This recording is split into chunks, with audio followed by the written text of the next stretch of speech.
ये से आजमाइश नहीं कहोगे तो क्या कहोगे? अल्लाह ने सब कुछ दिया था, क्या कमी थी शेखुल इस्लाम के पास? जाहो जलाल उनके पास, फजलो कमाल उनके पास, हुस्नो जमाल उनके पास, जूदो नवाल उनके पास, इमामत उनके पास, क़यादत उनके पास, विलायत उनके पास, करामत उनके पास, खिताबत उनके पास, खानदान तो डीएनए गौसे आजम का, सिलसिला तो सल्तनत सिमनान के तारिक मखदूम अशरफ का सिलसिला, गरीब नवाज की गुलामी का पट्टा तो उनके गले में, बैकग्राउंड ऐसा कि दादा इमाम हसन है तो नाना इमाम हुसैन। क्या कमी थी? अमेरिका से लेके ऑस्ट्रेलिया तक, यूरोप से लेके अफ्रीका के जंगलों तक उनके मुरीद थे, कोई कमी नहीं थी। मगर एक आजमाइश और आई, और वो ये कि अल्लाह ने आपकी दुआओं से न जाने कितनों को औलाद दे दी, लेकिन खुद इन्हें औलाद अता नहीं की। इस आजमाइश पे शेखुल इस्लाम ये भी बड़ी गिरा गुजरी थी, बड़ी सख्त थी, बड़ी मुश्किल तरीन थी, मगर आप रब की रजा से राजी थे। तालिब होते रहे होते रहे होते रहे, एक दिन वो आया कि मकामे मतलूब पर है कि अल्लाह ताला ने आप ही के ससुराल से एक बच्चा इनायत किया जिसे हम हमजा अशरफ कहते हैं। हम ये नहीं जानते कि वो किन हालात में आए, हमारे घर में कैसे आए। हम ये जानते हैं कि ये इनकी आमद ही शेखुल इस्लाम की मुस्कान की वजह बन गई, उनकी सब्र वाली जिंदगी का, उनके तबस्सुम की वजह बन गई।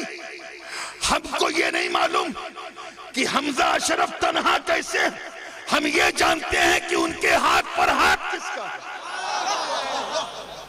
ऐसे ही वो जिसे मुंतखब कर ले वो मेरा है, जिसे ना करे वो नहीं है। कुछ तो उन पे बिलीव करो यार, उन्हीं का तो सब कुछ। आज पूरा खानदान मुहद्दिस आजम उन्हीं के नाम से जाना भी जाता है, पहचाना भी जाता है। फैसले लोग करते हैं, पलटते भी हैं फैसले से, कभी हालात पलटाते हैं, कभी वाकयात पलटाते हैं, लेकिन जिन फैसलों में साजिशें होती हैं ना, वो फैसले देर तक नहीं चलते, वो 4, 5, 6 दिन में, 1 हफ्ते में ख़त्म हो जाते हैं। लेकिन जहाँ कोई हकीकत होती है वहाँ अल्लाह का वली दूर से अपनी निगाह विलायत से उसे देखता है, और उस चीज़ को शेखुल इस्लाम ने देखा। आज उन्हें आप सबके सपोर्ट की ज़रूरत है। उन्होंने आपके लिए क्या नहीं किया?